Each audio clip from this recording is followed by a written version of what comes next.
Olá, olá, olá, muito boa tarde. Pois então, trata-se este programa do programa 8 ou 80 do Ministério Testemunha de Jesus Cristo da Igreja Evangélica Santo dos Santos. O tema de hoje é a história da fé ou como tudo começou. Eu preciso te contar uma história. Ela começou mais ou menos assim e faz muito tempo, mas muito tempo mesmo. Trata-se de uma história que poderia ser resumida como sendo a história da humanidade, mas muitos preferem que não seja chamada assim, porque a grande maioria tem medo do que sucederá ao longo da mesma e, e também tem medo de que, ao aceitar como sendo a história da humanidade, muita coisa possa se desencadear de outra forma e uma forma da qual eles não poderiam jamais prever e pensam eles que não aceitando como história da humanidade, eles poderiam, digamos, mudar o fim e o curso da referida história. Mas não, porque essa é a história da fé, ou a história de como tudo começou.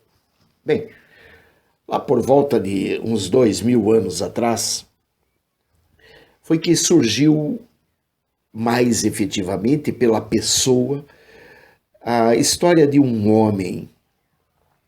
Ainda que nós pudéssemos ignorá-lo, ele foi exatamente aquilo e aquele que, por ter as rédeas da história em suas mãos, ele conseguiu dividir o mundo em antes de e depois de. Como você poderá ver, em momento algum da história houve outro. Ninguém dividiu a história da humanidade em antes de e depois de, a não ser Cristo. Podemos sim nos perguntar quem seja esse homem. Ele foi um homem que, sendo o autor da vida e criador do mundo, ainda por cima ousou e andou sobre as águas, imaginem vocês. Ele teve domínio absoluto sobre tudo. Mesmo assim, não deixou de padecer nas mãos de Pôncio Pilatos. Desceu à mansão dos mortos e ao terceiro dia ressurgiu de entre esses mortos e subiu aos céus, onde ele está sentado à direita do Pai com o propósito de salvar a todos quantos nele creiam. Foi o único que disse: eu sou o caminho, a verdade e a vida, e ninguém vem ao Pai senão por mim. E ele não somente é a luz do mundo, mas ele também é a porta estreita, que é justamente a porta da salvação. Neste mundo terreno, ele teve a oportunidade de mostrar-se como sendo o que de fato ele sempre foi, é e sempre será. Primeiramente, o pão da vida, porque sacia a fome daqueles que têm fome, embora não seja matar a fome física de todos o motivo real de sua vinda. Ele também foi posto a ele que, dentre os inúmeros epítetos, lhe foi dado de bom pastor, que além de cuidar da vida terrena de suas ovelhas, ainda anda cuidando da alma. Porém, provém a quantos lhe creem a ressurreição e a vida. E justamente porque lhe cabe ser, além de videira verdadeira, também o caminho, a verdade e a vida, justamente para que se confirme que ninguém irá ao Pai senão por seu intermédio. Esse a quem nós nos referimos, justamente que, sendo chamado de estrela da manhã ou mesmo de sol da justiça, não se permite, em hipótese alguma, ser nada mais do que servo, ou seja, ele não quer ser absolutamente nada senão servo. Ainda que seja, e ainda sendo o Filho do Deus vivo, aquele que foi morto, mas que vive pelos séculos dos séculos, ele não se admite ser absolutamente nada acima de servo. E ele é o que justamente nos provê essa alegria, porque ele é o nosso Redentor. Como podemos lembrar, pela graça do Espírito, aquele que tinha que ser, por condição sine qua non, a pedra fundamental da igreja, por ser o dono, edificador e protetor da igreja, ele precisava, dentre outras coisas, andar por todo canto, libertando os cativos do diabo, fazendo surdo ouvir, cego ver, coxo andar e mudo falar. E podemos lembrar que muitos sequer voltaram para dar o testemunho. Naturalmente que não se pode ignorar o fato de que leprosos encontram a purificação e mortos ressuscitam para a glória de Deus Pai, em nome de Jesus, o Cristo de Nazaré.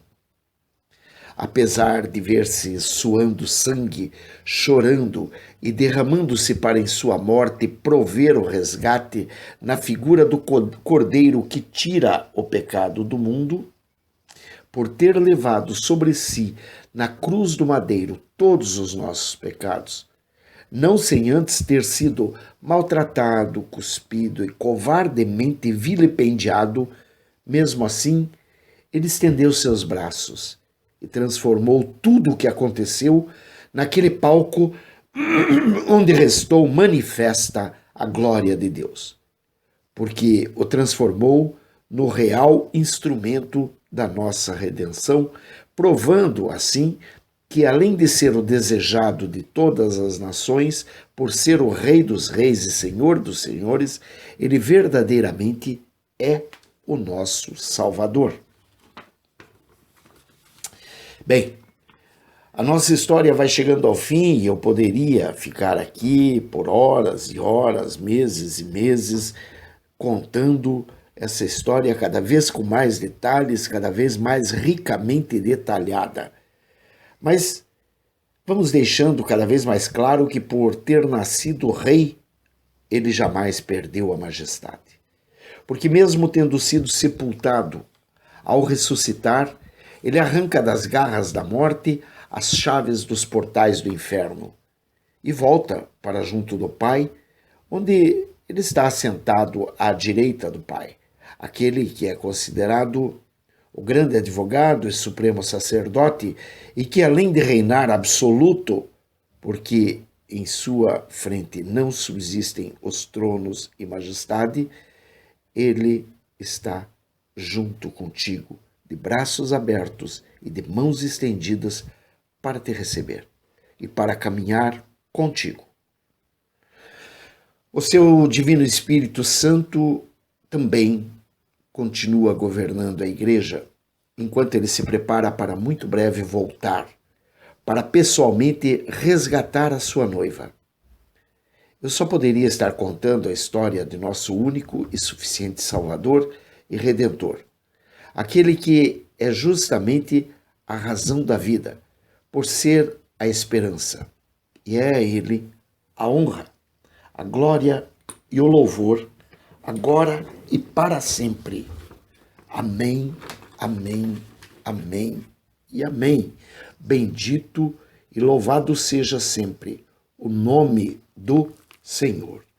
Eu vou aproveitar para dar uma lida nesta parte que eu acho que é fundamental para que nós possamos cada vez mais entender isso tudo que foi lido. No princípio era o Verbo, e o Verbo estava com Deus, e o Verbo era Deus. Ele estava no princípio com Deus. Todas as coisas foram feitas por ele, e sem ele nada do que foi feito se fez.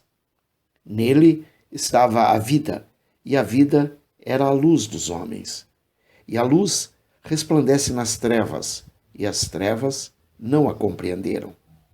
Houve um homem enviado de Deus cujo nome era João.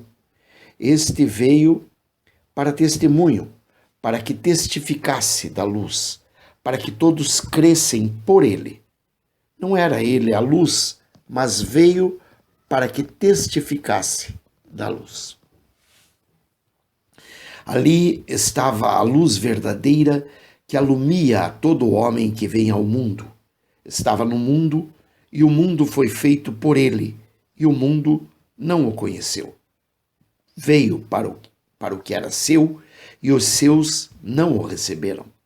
Mas a todos quantos o receberam, deu-lhes o poder de serem feitos filhos de Deus, aos que creem no seu nome, os quais não nasceram do sangue, nem da vontade da carne, nem da vontade do varão, mas de Deus. E o Verbo se fez carne, e habitou entre nós, e vimos a sua glória como a glória do unigênito do Pai, cheio de graça e de verdade. João testificou dele e clamou, dizendo: Este era aquele de quem eu dizia: o que vem depois de mim é antes de mim, porque foi primeiro do que eu. E todos nós recebemos também da sua plenitude com graça sobre graça. Porque a lei foi dada por Moisés, a graça e a verdade vieram por Jesus Cristo. Deus nunca foi visto por alguém. O Filho unigênito que está no seio do Pai, este o fez conhecer. E este é o testemunho de João, quando os judeus mandaram de Jerusalém sacerdotes e levitas para que lhe perguntassem: quem és tu? E confessou e não negou. Confessou: eu não sou o Cristo. E perguntaram-lhe: então quem és? Pois, és tu Elias? E disse: não sou. És tu o profeta? E respondeu: não. Disseram-lhe, pois, quem é, para que demos resposta àqueles que nos enviaram? Que dizes de ti mesmo? Disse: eu sou a voz do que clama no deserto. Endireitai o caminho do Senhor, como disse o profeta Isaías. E os que tinham sido enviados eram dos fariseus. E perguntaram-lhe e disseram-lhe: por que batizas? Pois se tu não és o Cristo, nem Elias, nem o profeta. João respondeu-lhes dizendo: eu batizo com água, mas no meio de vós está um a quem vós não conheceis. Este é aquele que vem após mim, que foi antes de mim, do qual eu não sou digno de desatar as correias das sandálias. Essas coisas aconteceram em Betânia, do outro lado do Jordão, onde João estava batizando. No dia seguinte, João viu a Jesus, que vinha para ele, e disse: eis o Cordeiro de Deus, que tira o pecado do mundo. Este é aquele do qual eu disse: após mim vem um homem que foi antes de mim, porque já era primeiro do que eu. E eu não o conhecia, mas para que ele fosse manifestado a Israel, vim eu, por isso, batizando com água. E João testificou, dizendo: eu vi o Espírito descer do céu como uma pomba e repousar sobre ele. E eu não o conhecia, mas o que me mandou a batizar com água, esse me disse: sobre aquele que vires descer o Espírito e sobre ele repousar, esse é o que batiza com o Espírito Santo.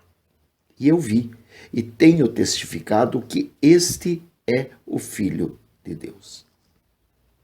No dia seguinte, João estava outra vez ali na companhia de 2 dos seus discípulos e, vendo passar a Jesus, disse: eis aqui o Cordeiro de Deus.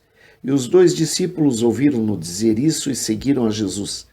E Jesus, voltando-se e vendo que eles o seguiam, disse-lhes: que buscais? E eles disseram: Rabi, que traduzido quer dizer mestre, onde moras? Ele lhes disse: vinde e vede. Foram e viram onde morava, e ficaram com ele aquele dia, e era já quase a hora 10ª. Era André, filho de Simão, irmão de Simão Pedro, um dos 2 que ouviram aquilo de João e o haviam seguido. Este achou primeiro a seu irmão Simão e disse-lhe: achamos o Messias, que traduzido é o Cristo. E levou-o a Jesus, e olhando Jesus para ele, disse: Tu és Simão, filho de Jonas, tu serás chamado Cefas, que quer dizer Pedro. No dia seguinte quis Jesus ir a Galiléia e achou a Filipe e disse-lhe: Segue-me. E Filipe era de Betsaida, cidade de André e de Pedro. Filipe achou Natanael e disse-lhe: Havemos achado aquele de quem Moisés escreveu na lei e de quem escreveram os profetas, Jesus de Nazaré, o filho de José. Disse-lhe Natanael: Pode vir alguma coisa boa de Nazaré? Disse-lhe Filipe: Vem e vê. Jesus viu Natanael vir ter com ele e disse dele: Eis aqui um verdadeiro israelita em quem não há dolo. Disse-lhe Natanael: De onde me conheces tu?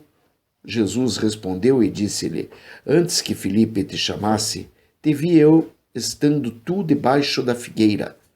Natanael respondeu e disse-lhe: Rabi, tu és o Filho de Deus, tu és o Rei de Israel. Jesus respondeu e disse-lhe: Porque te disse, vi-te debaixo da figueira, crês? Coisas maiores do que estas verás. E disse-lhe: na verdade vos digo, que daqui em diante vereis o céu aberto e os anjos de Deus subirem e descerem sobre o Filho do Homem. Glória a Deus, aleluia. Este é o livro de João, capítulo 1, versículos 1 a 51. E glória a Deus por isto, porque aqui fica bem claro que, em primeiro lugar, ele é aquele que tinha sido o prometido, o enviado, o Cristo de Nazaré, aquele que era esperado por muitos. Ele é o Verbo que se fez carne e por ele João Batista deu testemunho. E justamente aqui nós vimos a escolha de alguns dos apóstolos e a forma como ele se manifesta como sendo o Filho do Deus vivo, o eterno e todo-poderoso, aquele que era, é e sempre será, aquele que esteve e que está, de onde ele nunca saiu, porque ele está ao lado do Pai. Ele é a figura do Deus Filho. Deus Pai, Deus Filho, Deus Espírito Santo. E na Trindade eles se revelam. Que Deus te abençoe, proteja, guarde, liberte e restaure em nome de Jesus. Este foi mais um programa 8 ou 80 do Ministério Testemunha de Jesus Cristo da Igreja Evangélica Santo dos Santos. Se te agradou, curta, compartilhe, participe do nosso canal, ajude-nos, comente para que outros possam vê-lo, uma vez que o vídeo poderá ter relevância, e que possam encontrar nele aquilo que talvez você tenha encontrado. Eu agradeço muito e peço a Deus sobre ti, sobre tua casa, sobre a obra de tuas mãos. Quer você necessite da cura física, que lhe seja dada a cura física, a cura espiritual, que lhe seja dada a cura espiritual, a cura material, que lhe seja dada a cura material, a cura financeira, que lhe seja dada a cura financeira.